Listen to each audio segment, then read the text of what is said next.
history of the hill with photographs and kind of a running dialogue on it. And that kind of kicked off my efforts on digging into. I've been through the newspaper archives going back to 1890 something or other up until pretty much present day. A lot of the information you see here comes from a little over 130 newspaper articles and some personal interest stories of people who have lived here and have talked to me about their experiences there. I have my own sign-up sheet on the side back here. If you have a picture, if you have a story about Observatory Hill, and I don't get a chance to talk to you, whatever, write your name and contact information down there so I can get a hold of you later, because I'm always looking to add more photographs to what I've already got, although I think I've got quite a few. The only other background is Janie and I were a military family, so we've kind of lived all over, so not much there. And we've been here for 3 years. We've kind of liked the hill and the house that the Hornings built on it. So with that, I'm going to go ahead and start on this. Oh, a little overview. So I'm going to cover basically kind of an overview of the hill, how it kind of transitioned over time. I'm going to get into specific features on the hill, like the old observatory tower and a few other aspects of that. There'll be some question and answers, and if you want, and if there's time and interest, at the end I've got a virtual video tour of the hill. So if you're getting at an age that you're a little mobility challenged and you would like to see what it looks like today, hang around and I'll show some of those videos and kind of take you on a tour around the hill.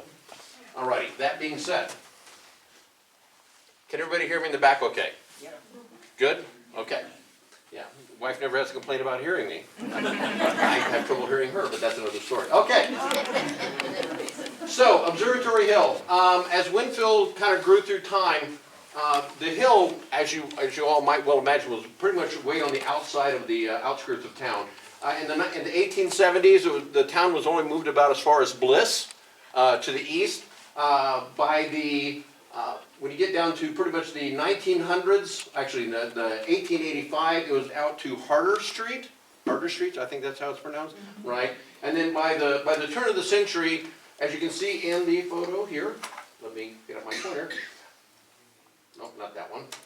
That one. There we go.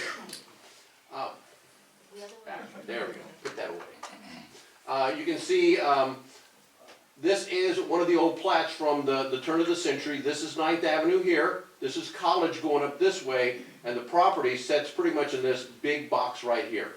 And you can see that 9th Avenue used to kind of crook around there before they straightened it out, which I will talk about later. But on this photograph is looking from the hill, looking down 9th Avenue here. And you can see one of the trolleys here, one of the horse-drawn trolleys as the trolley car track came down and then turned and went up College Street up towards the college itself. So it's kind of nice to have the map and the picture kind of coinciding with each other, and that's about the time frame. As you can see, that the edge of Winfield was kind of getting there at about the turn of the century.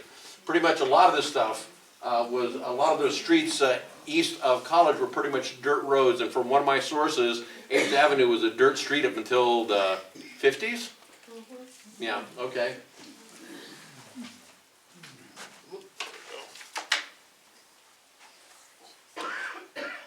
All right, P.H. Albright, that name should be familiar to a lot of folks here in town. In my research, there was about 6 or 7 individuals that figured prominently in the early history of Winfield. If you want to get something done, you had to talk to these guys. So P.H. Albright purchased the property from the original. When they first opened up Winfield, they were just selling off huge tracts of land, and then they eventually got subdivided. So P.H. Albright bought this section of land that was the hill at that time for the purpose of the city was going to use it as a park. Subsequently, it originally was kind of dubbed Albright Park, but I'll get into that nomenclature a little bit later. The hill itself, as you can kind of see in a diagram here, it runs, it's basically a ridge line. It runs north and south. Top of the ridge is about 150 feet long, and it rises about 25 to 30 feet above the street level. The most significant rise is right along here. This is 9th Avenue here. And when they cut into the hill, which I'll talk about later, how that's the most steepest part. And then, of course, 8th Avenue is up here, and then the alley behind the property is on this side.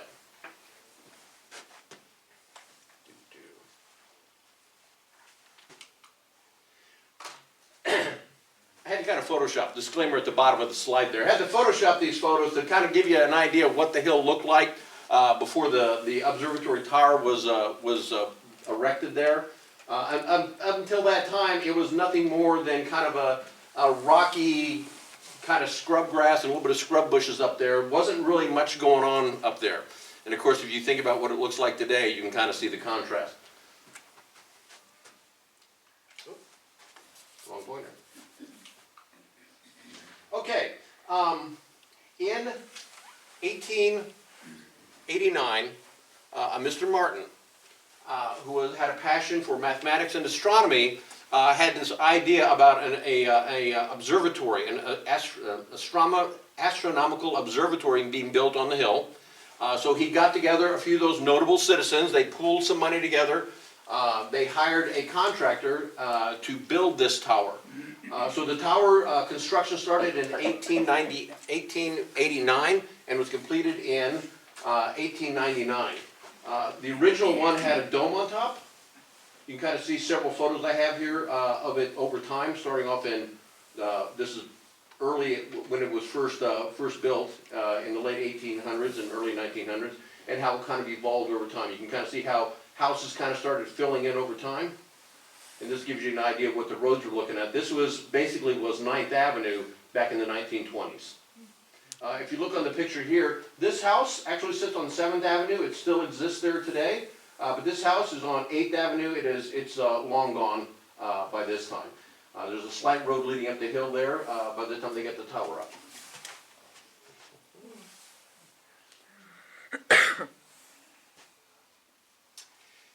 Also coinciding with the building of the tower about that time, a lot of local civics groups and organizations decided that the tower kind of looked kind of lonely up there, and hey, wouldn't it be a great opportunity to plant some trees and flowers and that kind of thing.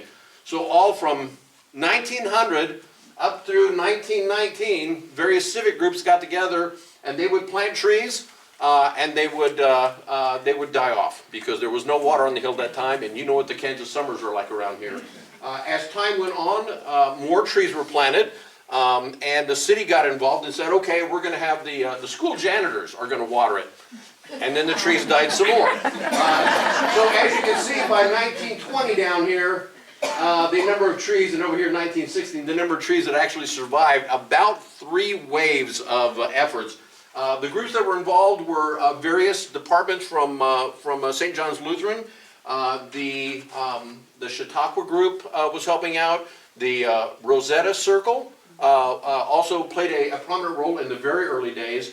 The Sororitas? Yeah, you pronounce it better than I can. All those people got involved. There was even a point of time in close to 1919 that the Winfield Community Band even pitched in and tried to plant some trees up there. And again, once again, you can kind of see the results over that time. There was an effort at that time to tap into the water line of St. Mary's Hospital. And so a representative got together with St. Mary's Board of Directors, and they pretty much said, I don't think so. And that was completely fine. Eventually, you'll see later how all this kind of started taking root. Okay, so about in the mid-20s, actually 1926, the city hired a city forester, a Mr. Brock. So he took it on as his mission to actually get the tree started. Along about this time, the tower, let me refer back to the tower for a second. I'm going to talk in detail later. The tower, when it was first put in, pretty much within a couple of months after the tower was completed, Mr. Martin, who was the head of the astronomy club, passed away. And so no further money was raised for the telescope that was supposed to go in it. Interest in the club kind of faded. And so the tower was built, but no telescope was actually put into it. And I'll give more on that later. But by the time the 1920s rolled around here, it had been vandalized and used for various purposes, and it was eventually torn down in 1927. So Mr. Brock, part of his plan for the hill was to use a lot of that stone from the tower to make planter beds and benches and so on and so forth. If some of you remember the stairs that come up the southwest corner of the property, a lot of those stones came from the tower.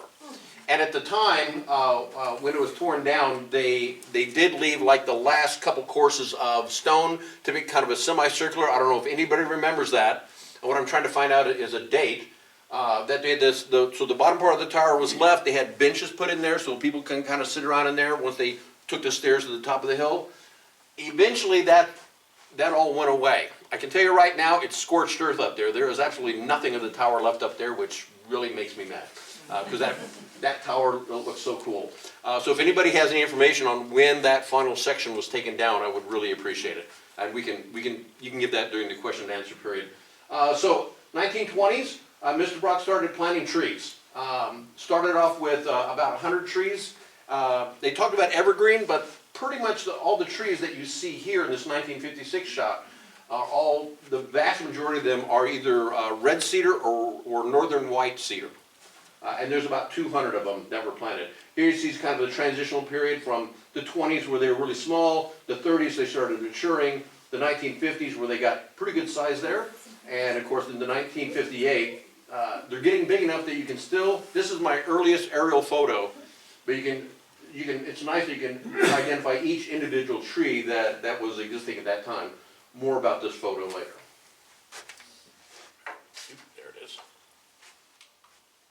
Okay, with all those trees up there and all that activity going on up there, there have been, and it was a great concern of mine today, is fires up on the hill. Now most of the time that these articles that I've put in here are taking place, 1919, as you saw, there wasn't much up there. One article I found from January 1919 had apparently some kids were having a bonfire up there. Oh no, I'm sorry. This was the high school. High school had won some sports championship, so they went on the hill to have a bonfire, and it got away from them and set the hill on fire. So the fire department had to come out and put the fire out. Later in that year, in November, Southwestern College, not to be outdone. Again, they beat Fairmont. Yeah, they had a victory over Fairmont, so they went up there to have a big bonfire. I'm not sure if it got away, but it was reported to the fire department, so they responded to it. And I don't know if they put it out or not, but they did show up on the scene. And then finally, I found a few references later on with other grass fires up there and kids setting bonfires and kind of cooking out up there. This one talks about 3 small boys who were spotted by the police and the fire department, and they were setting fire to an old couch that was up there. And on another occasion, they found some kids up there playing, and they had one of the kids tied to one of the cedar trees. You can imagine what that would have been like at that time of the 1960s, if the trees had caught on fire from those little bonfires up there. So and that is a continuing concern of my own with fire suppression and fire safety up there.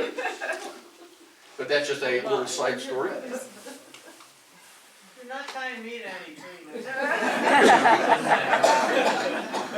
We're signing up a roster for a volunteer fire squad, so watch for the alarm. Okay, 1934. 1934, they were straightening out 9th Avenue to as you see it today. If you remember before, how 9th Avenue came in, it jogged down to the south, and then back up, and then went on over to Alexander. This little line here shows the plan for how they were going to smooth that out to what we have today. So I found a couple articles on this where they got the city steam shovel involved to start digging away the south side of the hill. This shot kind of shows you what the contour was like before they started digging, and then here shows them digging in the hill to make that, to smooth out 9th Avenue there. They did actually run into some water seeping shale about 15 feet down. I don't know what that was all about or if that was a continuing problem, but there's no water leaking off the south end of the hill at this time. Okay. Yeah, there is. We have a spring underneath our church over Trinity. You do? Yeah. So it comes from somewhere. I've heard, somebody was asking me about a spring going there and working its way off to the southern part of town or whatever. But I can tell you that right now there's no water leaking off the property at this time. Because it's frozen. There are a couple of koi ponds up there right now. Yes, they are frozen solid today. Okay. Okay, so I got this picture of St. John. This is taken from the northwestern side of the hill, looking off to the northwest. You can see St. John's there in the background. This house on the corner of College and 8th was actually the president of St. John's College home. It is still there. Much of these other houses are not here. And of course, most of these are in the big open area in front of St. John's. That's all gone. St. John's, the reason I have the slide up here, besides St. John's college students helping out with the planting of the trees, is I'm going to skip ahead in time on the timeline for the hill. In the mid-60s, there was a land swap going on between the city, St. John's, and William Newton Hospital. And they're all kind of shuffling around the table with the property. So St. John's gave up one of their school properties with the orphanage home. In exchange, the city gave them Observatory Hill, and I believe it was the property that the rec center now sits on now. So St. John's acquired the property in the mid-1960s. What they did with the hill, in 1972, the campus chaplain was able to raise some money through the church, and they built an outdoor chapel on the western slope of the hill. I'll have pictures of that coming up here in just a little bit. But by 1986, the college was closing. The property was deeded over to Trinity Lutheran Church and School. They held on to it for a couple of years, and then it went into private ownership in 1990, and then stayed in private ownership thereafter. Okay, and so here we see the evolution of the hills and the tree over time. In the first couple shots, let's see, I'm not sure, Doc, if that's your office there yet, but there was a house, yeah, it wasn't built yet, I don't think. So there was a private residence over here, and then here you see. The clinic was in 1979, I believe. 1979? I did research it, yeah, because I did find in the record where a Dr. Gibson had the property rezoned so you guys could build a medical facility there. Anyway, it was an interesting article. Somebody was giving some pushback on that, on where are the people going to park, and what about the drainage from the hill? So anyway, so this kind of gives you an evolution of as the trees mature over time into pretty much what we have today. Here you can see a little bit of the. Let me go to the next slide here. Okay, so that's kind of the overview of the hill. I'm going to get into these specific features of the hill. You didn't know there was so much stuff up there. I didn't know there was so much stuff up there. We're going to talk about the chapel, which is located right about here. The old observatory was located at the end of the south end of the ridgeline here. We're going to talk about the staircase that comes up from the southwest corner. We're going to talk about all these stone walls that exist around here. And we're also going to talk about an old carriage path that kind of cuts along this direction here. But I'll get into those details. Oh, and Cold War, how not only was the old Titan II missile silo, which sits east of town, Winfield also had another tie-in to the Cold War, and that is the ground observation corps post that was on the hill. But I'll cover that in a minute. Okay, the observatory itself, as I said, was erected in the late 1800s. Within about 6 years or so, since nobody was really using it, it was becoming a problem for the city. There was a lot of complaints about vandalism and hooligans hanging out up there, and couples meeting up there for rendezvous and stuff. So there was a point in time that yes. Anybody want to? No, I don't want to know. So Mr. Albright basically started kind of overseeing it. In 1906, the remnants of the astronomy club kind of got together and said, okay, we're going to call it a day, and they turned all their paperwork and documentation over to Southwestern College, which I'm trying to track down, because I want to find the blueprints to this building. I might rebuild it, who knows. Sell down. The dome was repainted at one time, and they pretty much boarded the thing up to try to keep people out, but they kept breaking into it. Eventually, over time, I think, do I have this on the next slide? Yes. So that's what it initially looked like. This is the north side, early 1900s. There was an outside staircase here, and there's all kind of reports about kids tearing wood off that outside staircase to make bonfires. So again, it was becoming more of an issue with the city. Oh, back up here a second. In time, I have a picture here. In time, the dome was removed. They paid another gentleman to come in and basically, let me go. Actually, we're going to show that in a second. They took the dome off. they put a kind of a parapet up there with a deck, and it transitioned from being an observatory to an observation tower. I'll get more into that here in a second.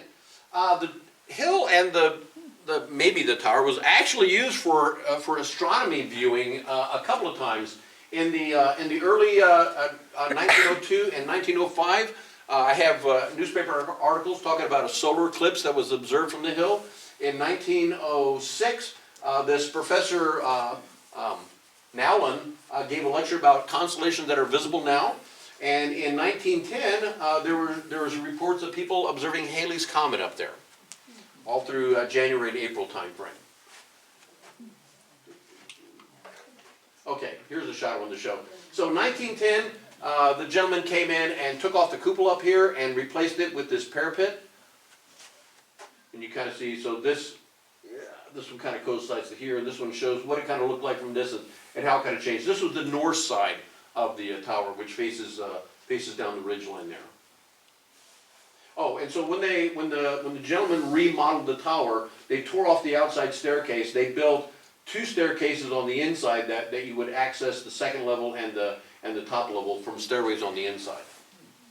And it continued to evolve over time, because in the 1920s, the local Boy Scout Troop Number 2 petitioned the city to let them use the site. And they got permission, a little wrangling going on there. They did a great job of cleaning up the general site. They painted the doors and the windows. They did a lot of repair work on it. And they installed, it's kind of hard to see up here, a wireless radio station. The little antennas are right there. There was some discussion with the city council. They were worried about whether the wireless radio station was going to have an effect on the patients over in St. Mary's Hospital.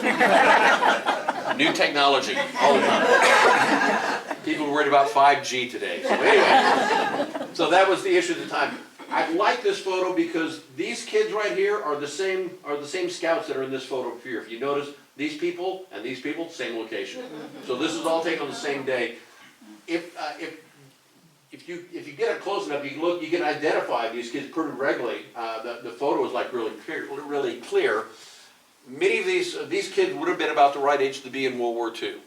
So it's kind of interesting to see whatever happened to that little troop there. So the troop was in there, started in 1920.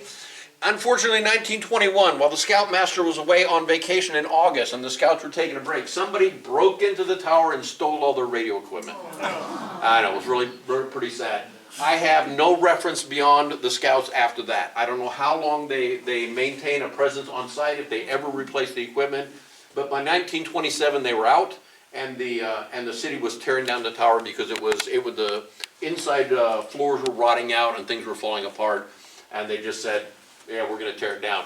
Interestingly enough, there was an editorial. Apparently, the City Park Commission and the council kind of made that decision, and all of a sudden people noticed that the tower was coming down. So there's a couple editorials going, hey, wait a minute, why don't we talk about this before you tear it down? Maybe we can get some interest to revive it. But by that time, the nail was in the coffin and it was coming down. Not to just put the highlight on the Boy Scouts, but there was a Brownie troop, pardon me, Brownie troop.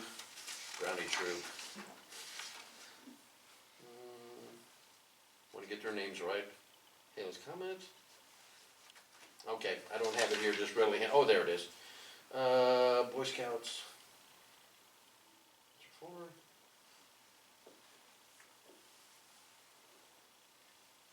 Oh, it's right here. Brownie Troop 267. Got to give them credit. Brownie Troop 267 actually did spend some time on the hill in the 1960s, so it was much later after the tower was gone. So don't want to just give preference to the Boy Scouts, the Girl Scouts, the Brownies also spent some time on the hill. Okay, 1934, I mentioned that the 9th Avenue was straightened out.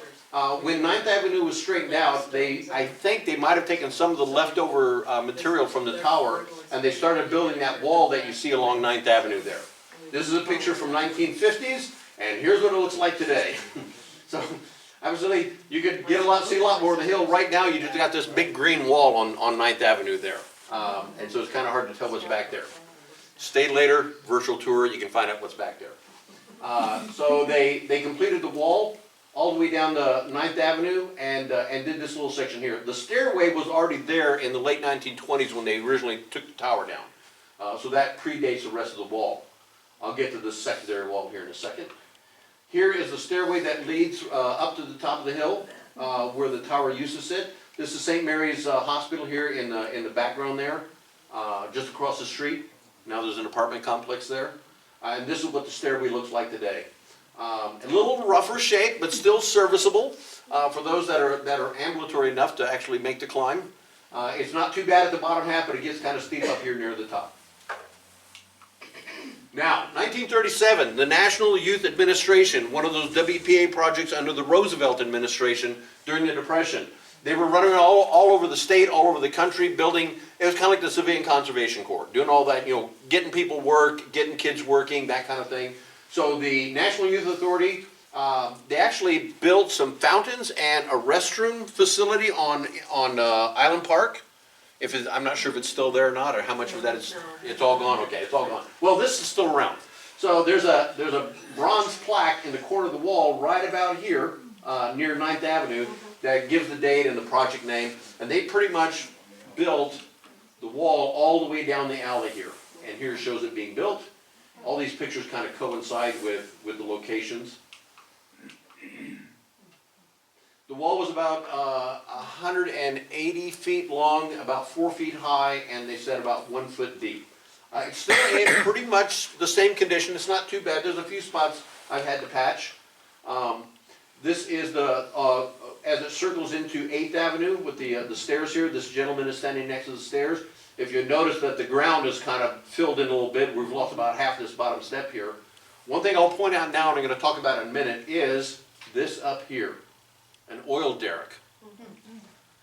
I'll get to that in a second. This is foreshadowing. I'll talk about that in a minute. So the wall is still there. Interestingly enough, along the cement, along the top of the wall and along the side railings here, and I think on the steps, people had inscribed their names. I'm not sure if that was part of the original crew that built the wall or if that came later on, because I know I've had to kind of patch it a little bit here and there, but there's names actually inscribed into the concrete there. I'm thinking maybe of the crew that built it. So that's kind of interesting. Okay, I mentioned about St. John's College in the 1960s, how they gained control of the property. They built a chapel.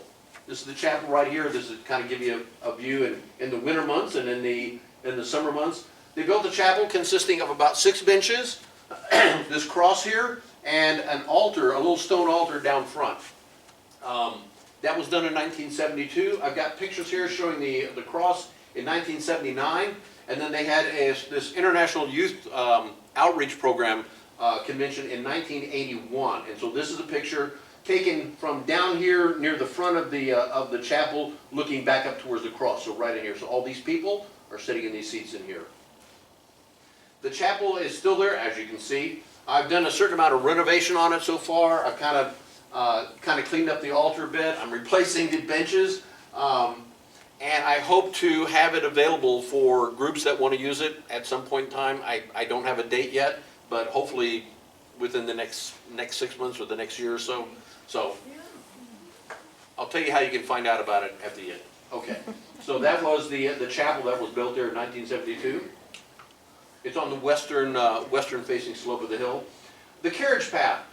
I found a few references for this, and the 1921, I think it was, a school superintendent was put in charge of defining a drive that people would use to see the hill.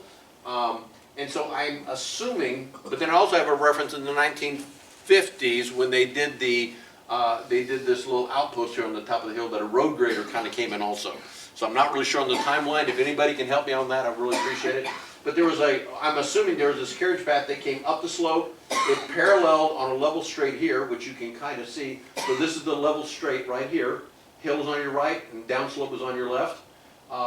It came to about this point here where you see a path leading up to the top of the hill and then proceeded on down to the southeast corner of the property, which is this view here going downhill. So there's... That'd been from 8th to 9th? Yeah, it goes from 8th to 9th or 9th to 8th, depending on which direction you're going. Well, okay. Right. 8th is at the top. 8th is at the top, 9th is here at the bottom. So Dr. Bird's office is basically parking lot is sitting right about here. I also might point out that there was a Grand Street. You saw in one of the earlier maps in there. I did see an article where they officially closed that street and kind of said, we're not going to mess with it. But there is some evidence of where it was at one time. Okay, the oil derrick, 1930s, early 1930s, the city found that there was money to be made in leasing city land. And so there was newspaper article after newspaper article about taking bids for drilling sites on the east side of town. There was much concern that they didn't want Winfield to turn into Tulsa, where they had an oil derrick in everybody's backyard, just the forest of them. So they tried to make sure that all the oil derricks stayed to the east side of the town. One of them was put up on Observatory Hill, and there was another one put up over on Reservoir Hill. I kind of paid mostly attention to those.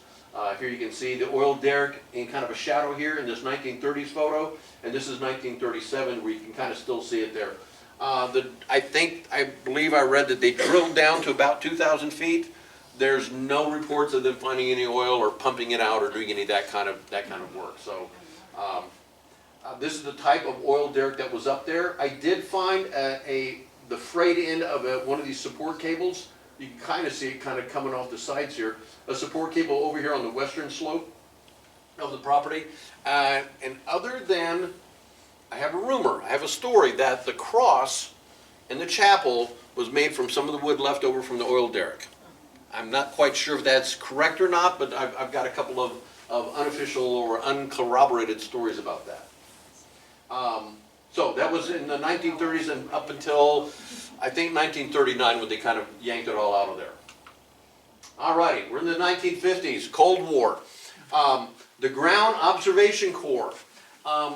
When the Cold War started after World War II, and we started getting into intercontinental ballistic missiles and Russian bombers coming over the horizon, we didn't have enough radars to basically set up a good early warning system.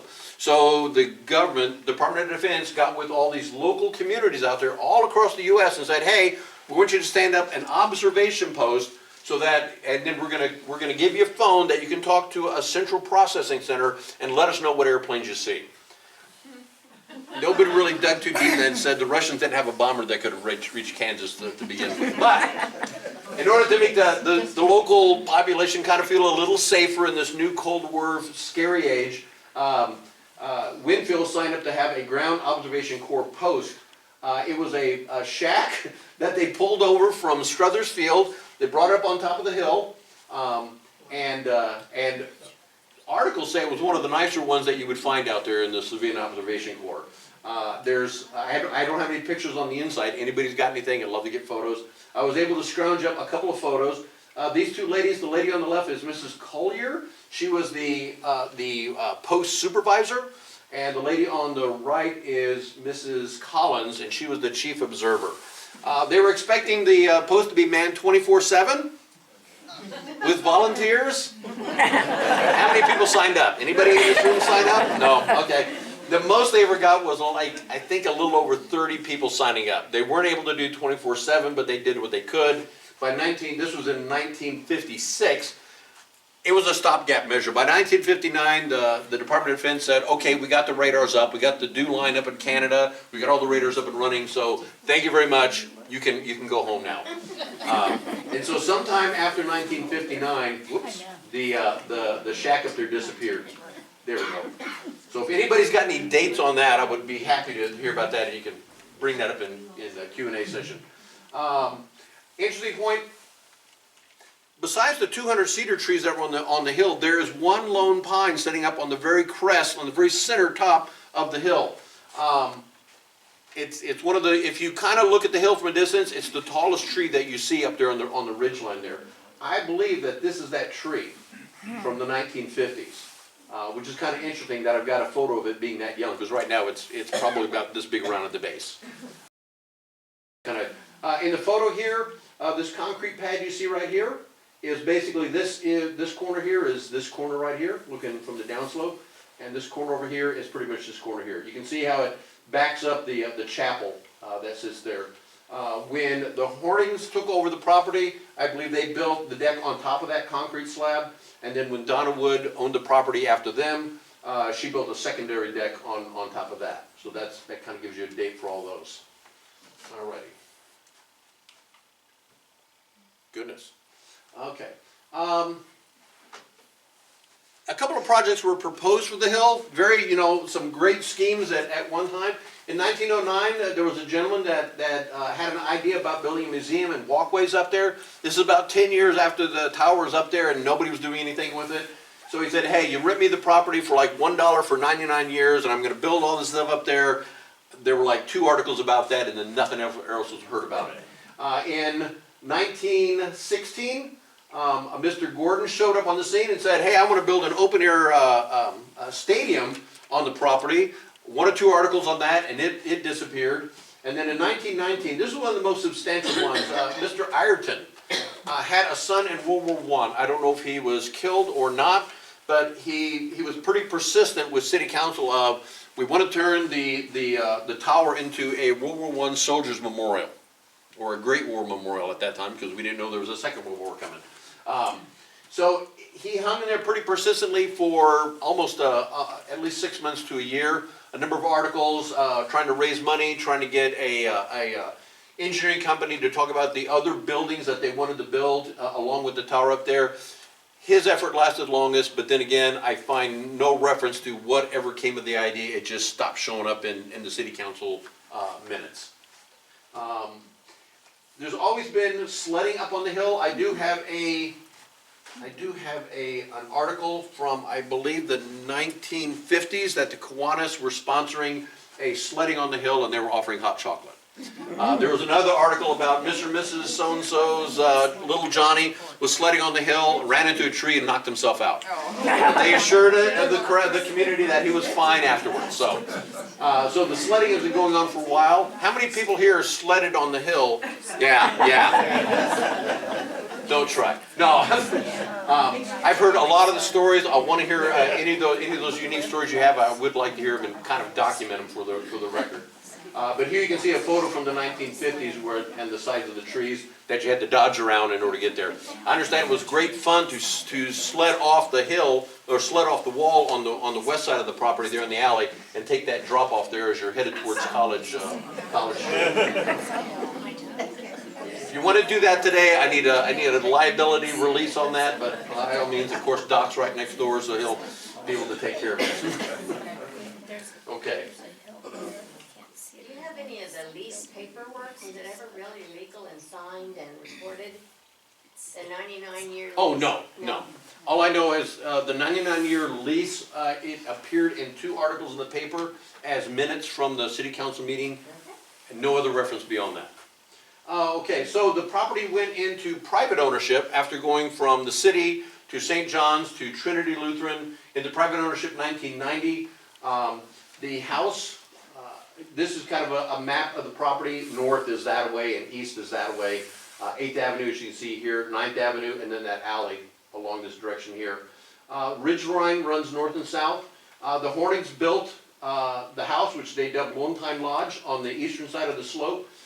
The Mills family, Carl and Phyllis, originally bought the property in 1990, and then they put it up for sale in 97. They had plans about building a house on the property, but for whatever reason, those plans never came through. The Hornings bought it. They built the house. The garage is down here. The brown lines are all the little paths that run all over the property. You can see the amphitheater here on the western side of the slope. The main ridge line runs along here. Here's where the observatory used to set. The concrete pad here, as I mentioned, that's where the ground observer corps post was located at that end of the hill. Lone Pine is sitting right about there. There's a big garden, and then as you can see, all the trails that kind of go all over the place. Here's an aerial shot of the property. It's quite intriguing. I mean, when I tell people that I live in town, but then they see the pictures around the house. This is the house itself. It's kind of hard to tell that you're actually in town, which is what I love. It's like being out of town when you're actually in town. I have all the conveniences. If you want to see more views of that, like I said, I've got videos at the end. So that brings up to date where we're at today with the property. Time for questions. Anybody got a question? Yes, ma'am. What was the top of the tower made out of? Top of the tower, when it was an observatory, I think the dome.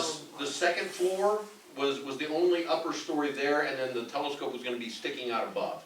When they turned it into an observation tower, they built a floor on the very top for the kind of a roof, if you will, that you could walk right up there. And so the stairs led from the first to second floor, and then the second to the observation deck. So was the dome made of wood or The dome was metal. metal? Okay. The dome was metal, all the floors were wood, which is why over time they started falling apart.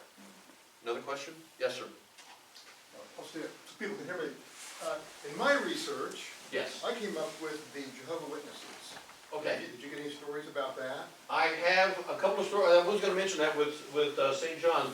There are stories throughout the ages of different religious groups or churches having meetings, a Sunday school teachers meeting. I don't know where they were meeting, but they were up there, and then different revival type things around the hill. Christian Brotherhood comes to mind, the Methodists come to mind, that was the only references I saw. Okay, well, I'll tell you a short story. Yes. My grandmother, who was Hazel Greenlee, had a friend who went up there in 1914, I believe it Okay. was, because it was the end of the world. Okay, well, of course it was. They came back down the next day. I read about it in the paper. I didn't know if you came across any of that. No, I have not heard about that. Okay. So end of the world, 1914. I believe it was 1914. It was. I'll do some more digging. Good. Yes, ma'am. Do you have any idea the oil field company that put that derrick up on top of the hill? It was, I can't remember the first two initials, last name was Murphy. Murphy, okay. Something Murphy was the owner of the oil drilling company that drilled the well. And were they out of Winfield or another? That I don't know where they're out of. All I know is from the newspaper articles, they were giving like updates on all the oil rigs in the town. And observatory, or number one observatory was that one. And so it talked about, when it was being drilled, how deep they were drilling. But And beyond that, what year were they drilling that? Pardon me? What year were they drilling that? they were drilling that in 19, the bids were going out in the early 30s, 1932. And then the one picture I have from the wall being built is 1937, and it's still there. So sometime after 1937, it all got pulled out. Yes, ma'am. Yeah, now I'm assuming it's private property, or is it public property, where we can walk the trails? Currently, or is it private it is property? private property. That being said, That being said, We've got signs that say trespassers will be prosecuted. I've got a greyhound, she runs fast. If you want to, we do offer tours or whatever, if you want to get a hold of us and ask us for that, more than happy to walk you around. So yes, it is private property. You see private property signs, cross the line, you die. No, we don't have those signs up there. But if you want to contact us, we'd be more than happy to walk you around the property. Okay? More questions? Yes, ma'am. Not really a quest, well, yeah, it is. I don't know if you know this or not, but the road on 8th Street that leads up to the hill, Right. just to the left of that, you're going up the hill, there used to be a pond there that we ice skated on. On Oh, that's the Reservoir south Hill. side of, we talk about 8th Avenue? That was Reservoir Hill. Reservoir Hill. There's a pond down Oh, Reservoir we Hill. had the duck Yeah. pond over That's the there. next one about. Okay. Okay, I'm sorry, wrong hill. That's okay. I know. Question? Where is it? The only place I've ever seen it was what are called Yeah, hotels. Okay. Was that Really? on the steps. Are they still there? I have not seen any. I have seen over the past 3 years, I've got, let's call them trail cameras up. I have seen 2 armadillos in the past 3 years. I get, and You if- come to my yard and see it. yeah, if you want to say for the videos of the wildlife, I've got that. I've got a whole herd of deer coming across on a almost a daily basis. I've had up to 3 foxes, a family of 6 raccoons, which are a real pain in the butt. There's a male possum chasing a female possum around the property right now. So I expect more possums in the spring.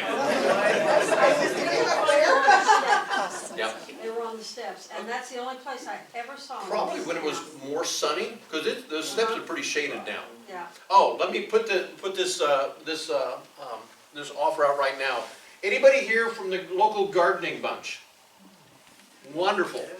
I could use some help. I could use some consulting advice, because I've got a spirea that lined the walkway up there, and it's getting a little on the wild side. Let me go back and I'll show you really what I'm kind of, right here. So this is the Asperia when they first planted it in the 20s, and this is what it looks like today. And it's constantly kind of overtaken the stairs. I do have an article that people were complaining that the Asperia were growing over the steps and ladies were getting the little white petals all over their skirts and stuff. So I have had Kansas forestry guys out and to talk to me about the property, but I would love some advice. I know I need to trim these things back, and I could use some advice on when and how and all that kind of stuff. Unfortunately, it's a lot more shady now than it was when they first planted it, so that's one of my concerns. So contact information, let me know, and I'd be glad to take whatever advice you might have. If you get donate to their tree project, I think they would do that. We do have a tree project, but we lost so many years. Or you know a Boy Scout that wants an Eagle Scout project, by golly, you can go to town on that. How big is the herd of deer? How big is the herd of deer? I've heard of deer. I'm gonna show a video later on it. I've seen this video 6. Okay. This last June, we had a birth of a fawn on the property. I saw the mom the night before, and then the next night, if you stay and watch the video, she comes out of the brush, and this little fawn, which could be only a couple of hours old, comes stumbling out behind her. They come down the street, they go across our property. They come from 9th Avenue to the southeast corner and come on. They come and go from there. They come and go from 8th Avenue, either coming from the rec center or back up Alexander. We're 2 houses down across the street from you. Okay. They come along across Yep. our front yard. Yep. And back through and go, I think, to where the water tower is back. Yeah. We were seeing the doe several days in a row. You're on 8th Avenue. Yeah. On the north side. We're across the street from the Right. turtle. Right. I've seen you. Yeah. Haven't talked to you yet. I've chatted with your wife every time. There you go. So yeah, the deer I'd say 5 days a week. It could be, it was the single doe and her fawn. And then I had 2 other does that had twins. So I had the 5 fawns and the 3 moms coming around on pretty regular occasion. When the first fawn was born, Mom took over the hill. And they stayed there for about 6 weeks, and she chased everything else off the hill. It was quite amusing. And then so it was her constantly patrolling the property, and then occasionally feeding the fawn, and it was quite comical. In the chapel area, I set out some pans of feed corn and kind of give them a little snack as they come through. And so a buck came out and was kind of feeding there, and then the mom kind of materializes out of the dark and is staring at him. And he kind of looks up like, hey, how you doing? And then he looks up again and starts backing up, and then the race was on. She chased him all the way around the property until she got him off the property. So There was a buck came across our front yard toward yours about a month ago. Yeah. Probably, yeah. I review the videos every day. 8-point. Yeah. Yeah, there's an 8-point buck that's been around. There's a couple of medium-aged bucks that have I call them half rack, because half is snapped off. And there's a little spiky, a younger buck that's been coming around. So all total, maybe about 8 deer that make regular appearances. And I think they do come from the south and the north. Yeah, they come from both directions. Let's see, what else did I have there? I think, more questions? Hello, Oh, yeah. Yes, ma'am. my dad, who is 98 years old, is still living, and my dad was a student at St. John's. Okay. Back a long time ago, and then he came back to Winfield in 1954 and taught at St. John's Okay. until the school closed. So I'm gonna check with him about the cross.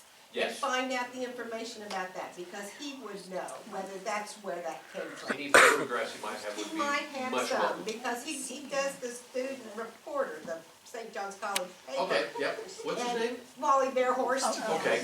I And talked to Larry Youngter. you talked to Larry, Yeah, yeah. touch base with him. He lives here in town. Right. Larry lives in town. So he sent me some information. Yeah, I'll find out what Dad has, what he has in his archive of things, and get back with you. Question? Yes, ma'am.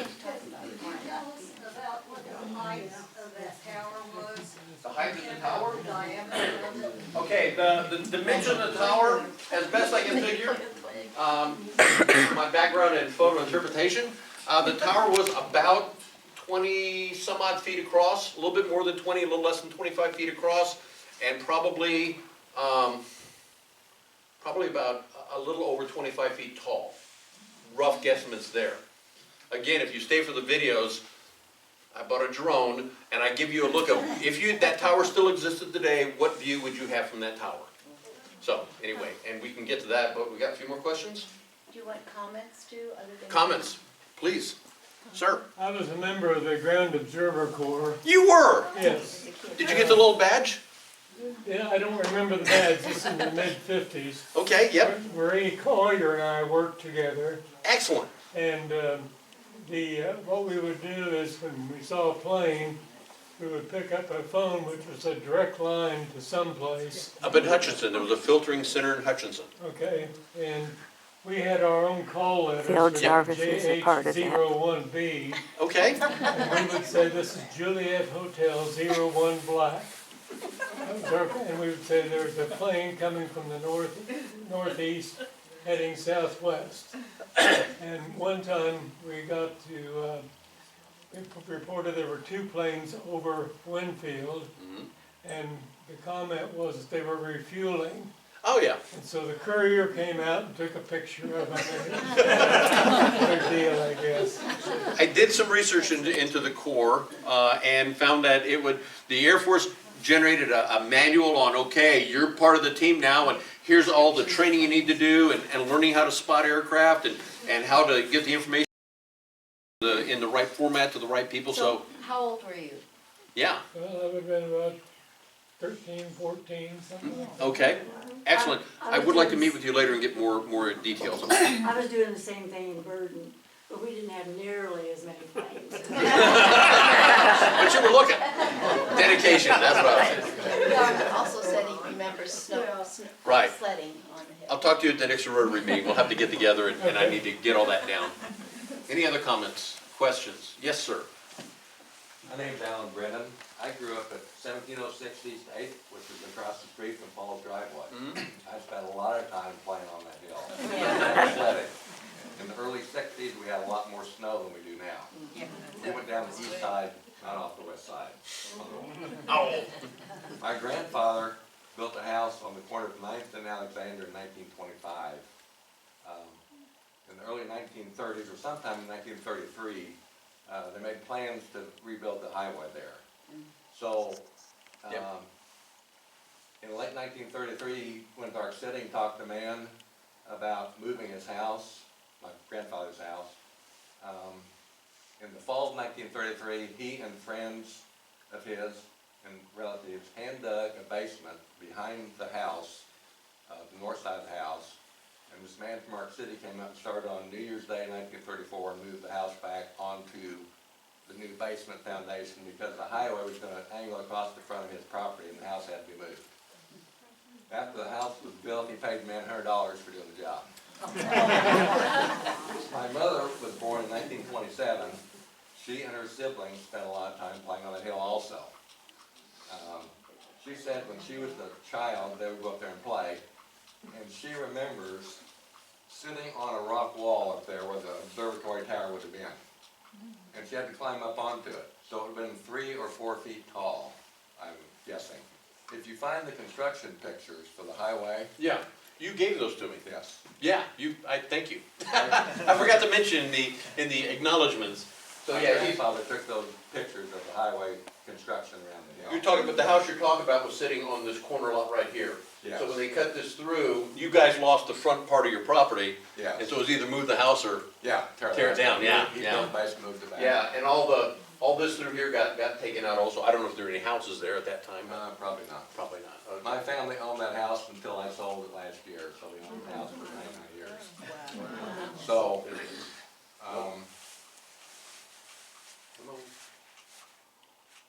So you own all the property from the alley to what used to be Grand, did you say Grand? Grand, yeah. And from 8th to 9th. Yeah, so, yeah, 8th to 9th all the way across that alley over to where Doc's property is right now. So it's about 2.8 acres. We lost about a quarter of it when they smoothed out the street there, but I won't be too grudging at it. Is that Grand Avenue? Pardon me? Is Grand Avenue basically your driveway where you come? It would have been about there, yes. There's really nothing remnant of it left, sir. could you find those pictures of the? Oh, I was trying to, yeah, that's not gonna work. Give me just a second. Did anybody else have a question while I'm doing this? Or a Yeah, comment? I wanted to ask a question.